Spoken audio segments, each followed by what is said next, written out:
Текстилна школа завршивме во 68 година. Славиме сега 50 години од матура. Бевме две паралелки во генерацијата, по 25, околу 50 души. Сега сме малку понамалени, меѓутоа решивме да се собереме. Тогаш генерациите, тогашните, беа повеќе од страна, помалку беа од Штип, имаше од скоро цела Македонија. И од Србија дури имаше, од Лесковац имаше еден ученик.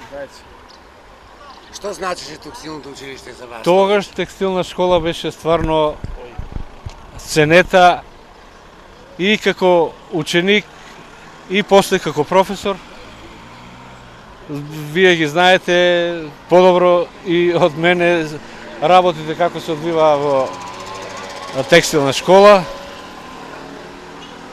Запишувавме по 12 паралелки во прва година и до четврта година имавме некаде околу 1200-300 ученик. Да дадете една порака, посебно до бизнис секторот, бидејќи ова училиште вади малку да бизнис секторот да обрати повеќе пажња на текстилна школа, да ги мотивира самите деца да доаѓаат во текстилна школа, бидејќи во Штип е стварно текстилен град, а многу слабо се запишуваат ученици во текстилна школа.